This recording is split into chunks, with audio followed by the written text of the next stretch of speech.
درود پاک پڑھے اللہ رب محمد صلی اللہ علیہ وسلم نحن عباد محمد صلی اللہ علیہ وسلم۔ محشر میں امتی کا اگر کوئی فرد ہوگا، محشر میں امتی کا اگر کوئی فرد ہوگا تو میرے مصطفیٰ کے پہلو میں درد ہوگا، آنکھیں بھی سرخ ہوں گی چہرہ بھی زرد ہوگا، اللہ کیا جہنم اب بھی نہ سرد ہوگا، رو رو کے مصطفیٰ نے دریا بہا دیے ہیں۔ حضرات محترم، یہ تحفظ مسلک اعلیٰ حضرت کانفرنس جس میں ہم اور آپ شرکت کی سعادتیں حاصل کر رہے ہیں، کیا شان احمدی کا چمن میں ظہور ہے، ہر گل میں ہر شجر میں محمد کا نور ہے، ایک شان مصطفیٰ ہے جو بڑھ کر گھٹا نہیں، ورنہ ہر ایک عروج میں پنہا زوال ہے، خزاں کے بعد بہار آئی پھر گلستہ میں۔ عزیزان ملت اسلامیہ، ماہ ربیع النور شریف کا یہ مہینہ چل رہا ہے، سرکار کی آمد سے پوری دنیا میں دھوم دھام ہے۔ آپ آقا کریم صلی اللہ علیہ وسلم کے آنے سے پہلے سن 571 عیسوی سے پہلے اگر آپ تاریخ کا جائزہ لیں گے تو آپ کو پتہ چلے گا کہ کرۂ ارض کی اس وسیع فضا میں حضرت ابن مریم علیہ السلام کے دور نبوت کے بعد اس خود سری دنیا میں کسی دینی مربی کا سایہ نظر نہیں آتا تھا، خدائے واحد کی وحدانیت کا پرچار کرنے والا کوئی قافلہ دکھائی نہ پڑتا تھا، دم توڑتی ہوئی انسانیت کو سہارا دینے والا کوئی گروہ دور تک نظر نہیں آتا تھا، قہار و جبار کی تسبیح و تحلیل کرنے والا کوئی نہ تھا، خالق ارض و سما مالک انس و جاں کی عبادت کرنے والا کوئی نہ تھا، رب الارباب کے دین کو پھیلانے والی کوئی طاقت دکھائی نہ دیتی تھی، حتیٰ کہ کسی ہادی کی پرچھائی تک نظر نہ آتی تھی، بلکہ جگہ جگہ انتشار تھا، جگہ جگہ بے چینی تھی، خدائے لم یزل کی عبادت کے بجائے خود ساختہ بے جان بتوں کی پرستش کی جا رہی تھی، آگ کے دہکتے ہوئے فلک شگاف شعلوں کو معبود برحق سمجھ کر ان کی عبادت کی جا رہی تھی، وحشت و بربریت انتہا کو پہنچ چکی تھی، ایک بھائی کی تلوار دوسرے بھائی کی گردن کاٹنے کے لیے ہمہ وقت نیام سے باہر رہتی تھی، بیواؤں یتیموں اور بے کسوں کی قدر و منزلت انسانی نگاہوں سے اوجھل ہو چکی تھی، وادی زلال اوجھل ہو چکی تھی، پوری انسانی آبادی گناہوں کے بار سے دبی ہوئی چیخ رہی تھی، افراد انسان کے قلوب سے عزت و شرافت کی کھلی ہوئی کلیاں سسک سسک کر دم توڑ رہی تھی، ہر سمت کبر و نخوت کی گھٹا ٹوپ بدلیاں منڈلا رہی تھی، جہالت و گمراہی کی تاریکیاں انسانی دل و دماغ کے ہر گوشے پر چھا چکی تھی، الغرض ہر صورت سے خدائے واحد کی وحدانیت کا انکار کیا جا رہا تھا، کہیں پر دریا کی بے قرار لہروں کے سامنے اپنی بندگی کا اظہار کیا جا رہا تھا، کہیں پر چاند و سورج اور جھل ملاتے ہوئے ستاروں کے روبرو اپنے جبین عقیدت کو خم کیا جا رہا تھا، کہیں پر اپنی کامرانیوں کے لیے خود تراشدہ بتوں کے سامنے سر ٹیکا جا رہا تھا، عدل و انصاف کا نام و نشان صفحہ دہر سے محو ہو چکا تھا، حقوق العباد غصب کرنا عام طور پر ضروری بن چکا تھا، بدکاری کا زہر پوری انسانیت میں پھیل چکا تھا، لوٹ کھسوٹ چوری عیاشی اور شراب خوری ان کا محبوب ترین مشغلہ بن چکا تھا، بات بات میں گالیاں دینا ان کا تکیہ کلام بن چکا تھا، اپنے اور بیگانے کا امتیاز اٹھ چکا تھا، تہذیب و تمدن کا ٹمٹماتا ہوا چراغ گل ہو چکا تھا، ماں کی آغوش محبت سے ننھی بے گناہ بچیوں کو چھین کر سپرد خاک کر دیا جاتا تھا، بیواؤں یتیموں کی عصمت و عفت کو سر بازار نیلام کر دیا جاتا تھا، عورت کو اس مقام پر لا کھڑا کر دیا تھا کہ اس کو محض حفظ نفس کی تکمیل کا ذریعہ یا آلہ تفریح سمجھتے تھے، عورتوں سے حقوق زندگی چھین لیے گئے تھے، حق و صداقت کے راستے انسانی نگاہوں سے اوجھل ہو چکے تھے،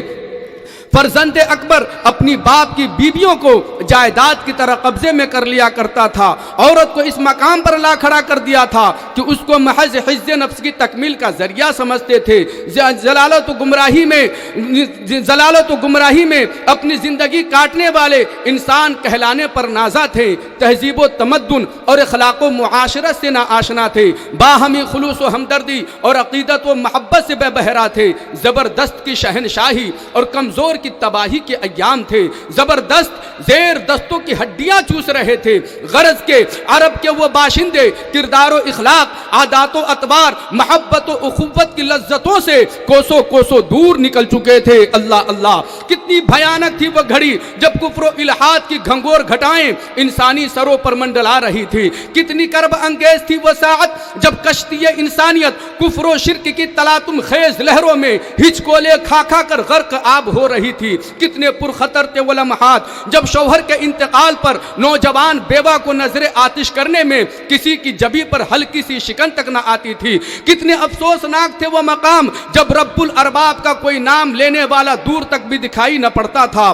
کتنے دردناک تھے وہ صبح و شام جب حقانیت کا پرچم بلند کرنے والا کہیں سے کہیں تک نظر نہ آتا تھا۔ کس قدر قیامت خیز تھا وہ دور جب کوئی مونس و غم خار نہ ملتا تھا، جو سسکتے اور بلکتے ہوئے مظلوموں، جو تڑپتے اور دم توڑتے ہوئے انسانوں، جو بے کسوں اور بے بسوں کے بہتے ہوئے اشکوں کو اپنے دامن کرم میں جذب کر لیتا۔ کتنا پرآشوب تھا وہ ماحول جب بات ہی بات میں آن کی آن میں ہزاروں خونے آشام شمشیریں بے نیام ہو جایا کرتی تھی اور کشتے کے پشتے لگ جایا کرتے تھے۔ کیسا پرملال تھا وہ وقت جب اکناف عالم میں ظلم و بربریت کا پہرا لگا ہوا تھا، ہر چہار جانب تاریکی ہی تاریکی نظر آ رہی تھی۔ ہاں یہ اسی وقت کی بات ہے جب زمین اپنے سینے پر ایک محسن انسانیت کے پاؤں کی طلبوں کی لذت پانے کے لیے بے قرار تھی، جب آسمان ایک بندہ حق پر رحمتوں کی برسات برسانے کے لیے مستر تھا، جب مصر اور ہندوستان، بابل اور نینوا یونان اور چین کی تہذیبیں اپنی شمع گل کر چکی تھی، جب روم اور فارس اگرچہ تمدنی عظمت کا پرچم بلند رکھنے کے دعوے دار تھے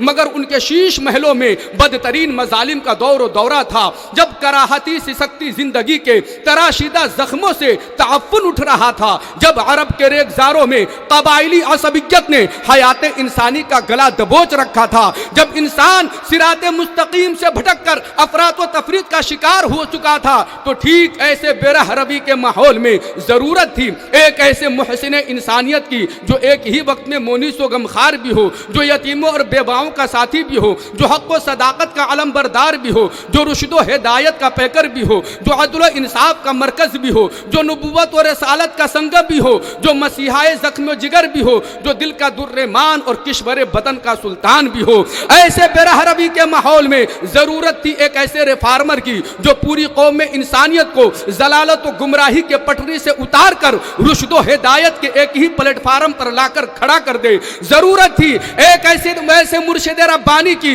جو چھوٹے ہوئے کو اپنے رب سے ملا دے۔ ضرورت تھی ایک ایسی ذات گرامی کی جو عالم میں انقلاب پیدا کرے۔ تو ٹھیک اس وقت اسی وقت فرش گیتی کا ایک ایک ذرہ ان معصیت کیش انسانوں کے بارے گناہ سے تنگ آ کر دعا کرتا ہے۔ دعا فضائے آسمانی میں گھومتی ہوئی افلاک کو چیرتی ہوئی باب اجابت سے ٹکراتی ہے اور یکا یک رحمت خدا بندی کو جوش آ ہی جاتا ہے اور رشد و ہدایت کا سر چشمہ سر زمین مکہ سے پھوٹ پڑتا ہے۔ اچانک نسیم سحری کا ایک جھونکا آیا اور اندلیبان چمن ایک دوسرے کو مزدہ جاں فضا سنانے لگے۔ طائران خوش لحان اپنی روح نواز نغمہ سنجینیوں سے دلوں پر کیف و مستی نازل کرنے لگے۔ گلوں کی نرم و نازک پنکھڑیاں مستی میں آ کر کے دوش نسیم کے سہارے جھومنے لگی، لبوں پر مسکراہٹ کی بجلیاں چمکنے لگی۔ توحید کا سورج طلوع ہو گیا، عالم کا نقشہ بدل گیا، تمام عالم مرفت الحال ہو گیا۔ روحانیات کے ویرود سے تمام صحنے زمین پر ہو گیا۔ مرجھائی ہوئی کلیوں کا رنگ جوش مسرت سے بجھ گیا، آتش کدہ فارس بجھ گیا، مجوسیت کا شیرازہ بکھر گیا۔ عالم گیر مصیبت کے بجائے رحمت عامہ کا نزول ہوا، تمام جہان نور سے معمور ہوا۔ بام کعبہ پر علم سبز نصب ہوا، ہر طرف اجالا ہی اجالا نظر آنے لگا۔ جہان کا پودا نئے لباس سے آراستہ نئی ہوا میں جھومتا لہلہاتا نظر آنے لگا۔ زمین کے افسردہ خاطروں پر ترب کی موسلا دھار بارش ہونے لگی، باغ ہستی میں بہار آنے لگی، صنم خانوں میں خاک اڑنے لگی، بت خانوں میں ہلچل مچ گئی، جھوٹے خداؤں کی جھوٹی شان و شوکت خاک میں مل گئی، ظالموں کا ظلم اور آقاؤں کی ڈکٹیٹری نست و نابود ہو